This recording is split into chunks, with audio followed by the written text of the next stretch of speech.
Hi everybody, I am here for Fragment Friday, and today I'm going to be reading I'm going to take a break from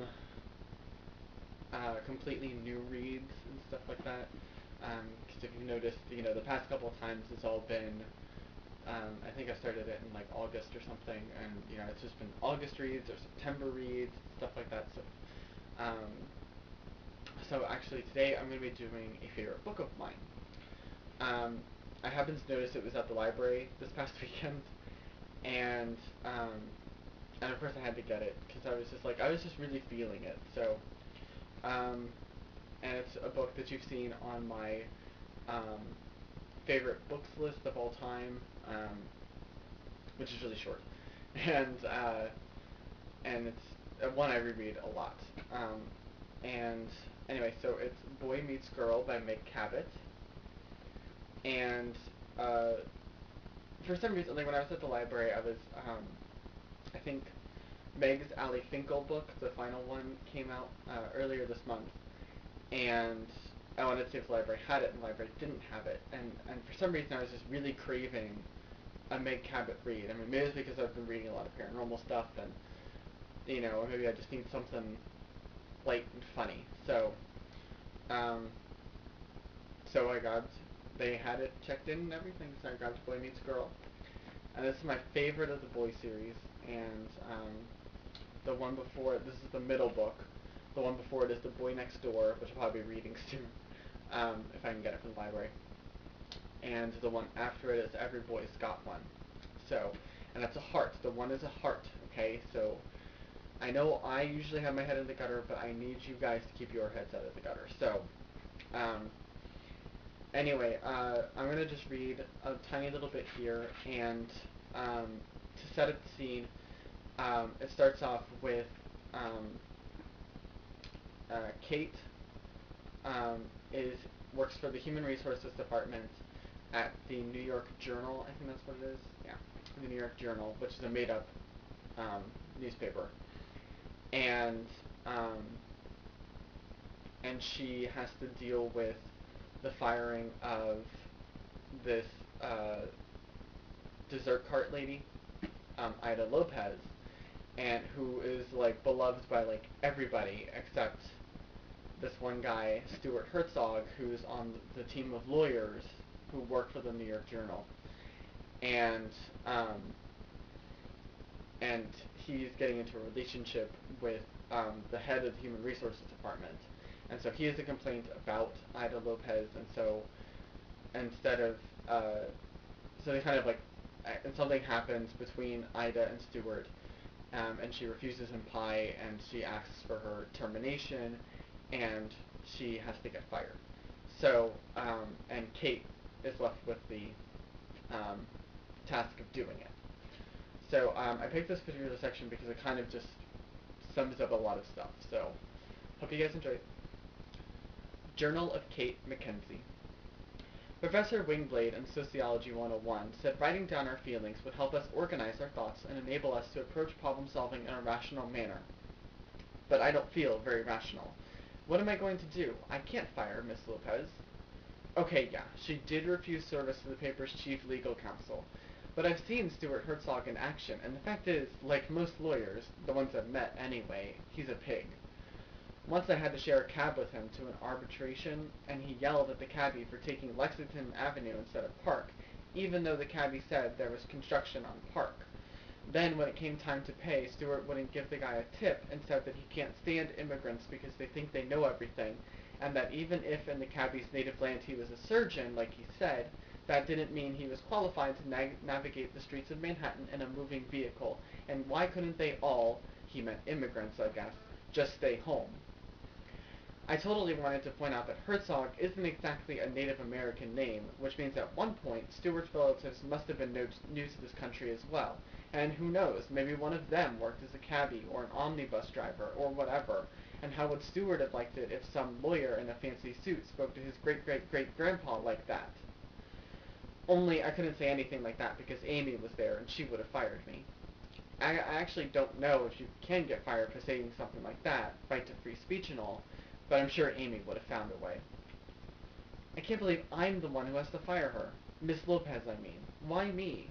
I've never fired anyone before. Well, okay, I fired that porter who tried to feel up that 17-year-old lacrosse player who was touring the paper's offices on a school field trip, but he still totally deserved it. I mean, his defense was that he couldn't help it because she looked so good in her little plaid skirt. Please! I mean, it was a pleasure to fire him. But this is totally different. I love Miss Lopez, and really, I don't blame her a bit for what she did. I mean, they ought to fire Stuart Herzog is what they ought to do. I once saw him with a cigar, in the third-floor hallway while he was waiting for the elevator, and when Mel Fuller from Features came by and asked him to put it out because she's pregnant, he just went, "It's not lit," which was only half true because it totally had been lit in Mr. Hargrave's office. It was still smoldering a little even. Who does that? Who smokes cigars inside a public building and yells at poor innocent cab drivers? I mean, really. And now Jen wants to go out for drinks, and she could be pregnant right now, which means she'll probably have some kind of flipper baby, and it will all be my fault. Oh my god, I have got to find somewhere else to stay. I can't keep crashing on their couch. It's so nice of them, but I can tell Craig, Jen's boyfriend, I think. I'm not sure if he's a boyfriend or husband. But I can tell Craig is getting sick of having to share a bathroom with not just one woman, but two. I could not have timed this thing with Dale worse. Dale's her ex-boyfriend. I mean, Jen and Craig have been trying to have a baby since they got married, and now that Jen's on all those drugs, and really, she has to see me all day at work, and then again at home, we never get a break from each other. It's a wonder she hasn't cracked. If I could find a decent sublet, I would move out in a second, but I just don't think I could handle having a roommate I don't know. I mean, that girl in the share up on East 86, I admire people with goals and all, but shouldn't women in this day and age be striving to help improve the planet, or at least their community in some small way, instead of focusing all of their energy on finding a husband? I guess I should be more accepting of other people's dreams, but really, I don't think marrying an investment banker is going to solve all of your problems. I just don't. I mean, it might help in the long run with rent and everything, but you can't just go around life being this investment banker. I mean, you have to find where you as an individual, not miss whoever you marry, fits into the world. And frankly, no matter how many Upper East Side bars you hit on a Saturday night, there is no guarantee you are going to meet someone decent at any of them. All the bridal magazines in the world aren't going to change that. I mean, you're better off volunteering somewhere. At least that way you'll be doing something to improve the earth, in addition to trolling for a man, so it won't be a complete waste of your time. Oh god, maybe I'm being stupid. Maybe I should just go back to him. I mean, it isn't that bad being in a relationship with someone who won't commit. I mean, lots of girls would die for a boyfriend like Dale. At least he never beat me up or cheated on me. I think he really does love me, and it is just a stupid societal marriage, I mean.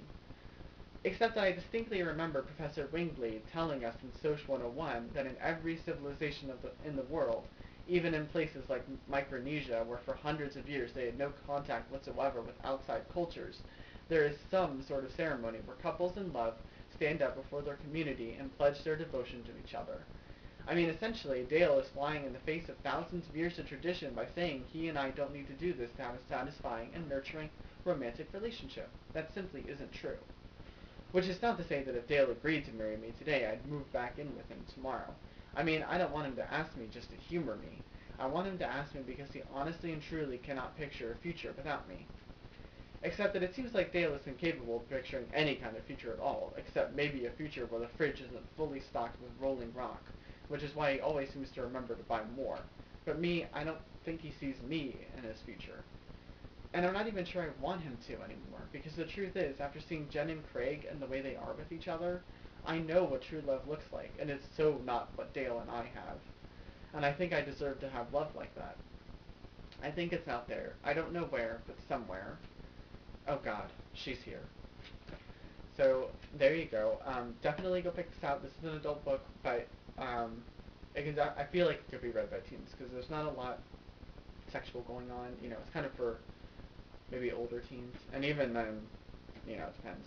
So, but it's a very good book, very easy read. You'll just fly right through it. Um, yeah. So I hope you guys enjoyed this, and put your links in the Mr. Linky below. And I'm not going to make any promise this week about trying to get around to everybody's because I never do every single time I make that promise. So I'm sure this time, when I say I'm not going to promise anything, I will actually do it.